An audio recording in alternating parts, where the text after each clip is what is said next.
Je vous présente Imelda Elliott, qui est professeure des universités à l'Université du Littoral Côte d'Opale et qui est responsable, entre autres, du Master MEF, du Master Recherche aussi en anglais, qui a été directrice du département langue et langue appliquée pendant 8 ans. Et j'ai été à ses côtés chargé de mission Landsat. Je ne le suis plus, comme je vous l'ai dit, je suis à Lille maintenant. Mais j'ai été chargé de mission Landsat pendant 6 ans, presque, à l'Université du Littoral. Et je vais prendre la petite télécommande.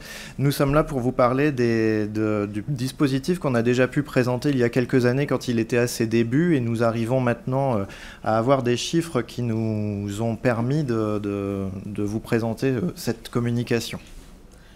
Alors, j'ai été directrice de département à partir de 2008. Enfin, j'avais déjà été dans un département qui précédait 3 ans. Donc, j'ai fait 11 années de direction de département au total.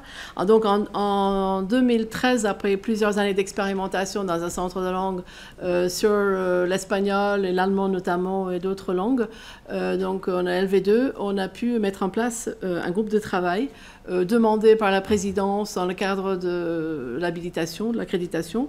En 2013, ce groupe de travail a été mis en place. Donc, j'ai présidé ce groupe avec des représentants dans l'ensemble des départements.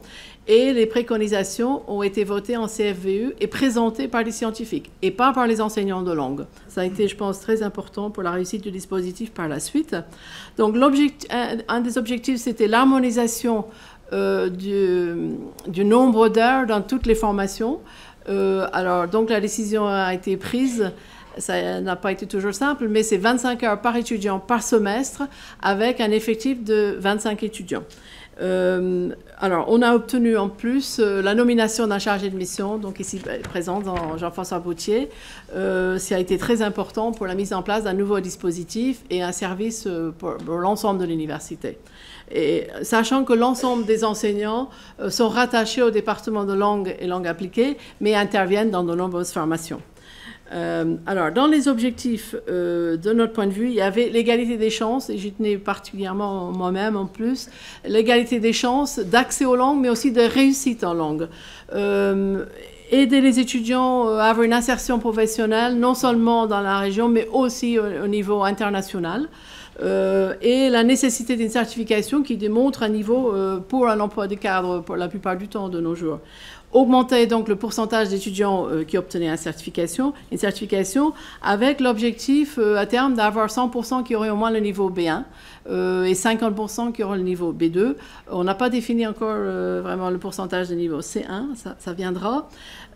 Permettre à tous les étudiants d'avoir une première langue obligatoire et une deuxième langue, alors soit en option obligatoire, soit en option facultative. Harmoniser les pratiques d'évaluation et la même chose, les collègues ont parlé déjà, le Washback Effect, ou l'effet pédagogique d'avoir des notes, d'avoir la certification, donc d'avoir des notes dans les 4 compétences. Ça, c'est un effet sur l'enseignement et notamment la participation active à l'oral des étudiants. On avait constaté que c'était peut-être le point faible globalement des étudiants de ne pas participer à l'oral. Alors, comment avons-nous défini ce dispositif? En fait, nous avons eu plusieurs leviers qui ont été votés dans différentes instances de l'université et qui ont dû être consolidés par différentes stratégies par la suite, notamment un supplément au diplôme qui prévoyait 5 notes de langue sur le relevé de notes ou en supplément au diplôme. Bon, il s'est avéré que c'était le relevé de notes qui a été choisi, qui intégrait ces 4 activités langagières principales et puis l'intégration d'un parcours en auto-formation guidée via le CRL.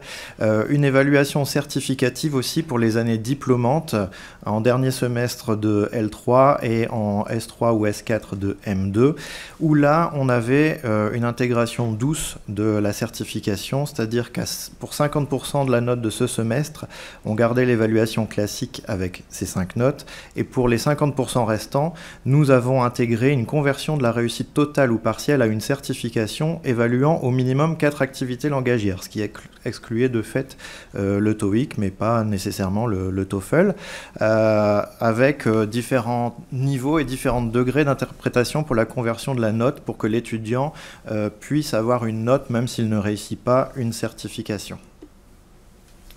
Alors, Le nombre de classes délivrées suite à la mise en place de ce dispositif a considérablement augmenté puisqu'en 9 ans, nous avons multiplié par 12,5 le nombre de diplômés qui quittaient l'université avec un diplôme et une certification en langue.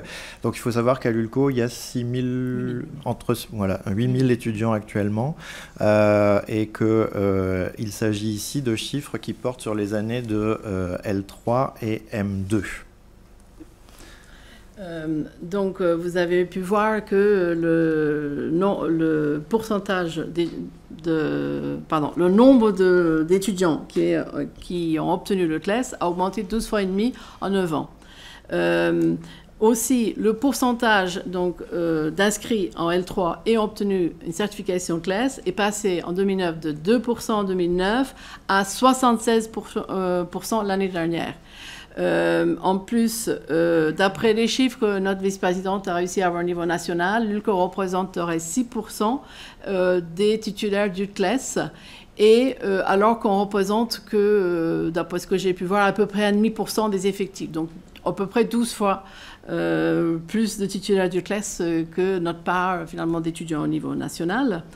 Un des objectifs dans la certification, c'était dans ce qu'on nous avait demandé, c'est de faire en sorte d'encourager les étudiants à avoir une certification dans l'évaluation, mais en même temps de ne pas empêcher les étudiants d'obtenir leur licence ou leur master si, par exemple, ils avaient été absents ou ils n'avaient pas pu passer le CLES. De fait, je pense pratiquement tout le monde le passe. Je crois que tout le monde passe une certification de niveau B2, de niveau B1 ou B2 en fonction de leur niveau.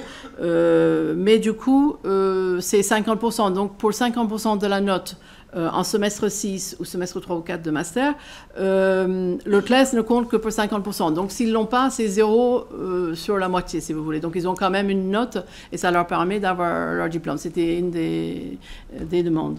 Donc, vas-y. Et nous tenons à préciser que la certification était requise dans la langue souhaitée ou choisie par l'étudiant. Donc, il n'y avait pas d'imposition d'une langue en particulier. Donc, les chiffres que nous vous présentons sont interniveau et interlangue également.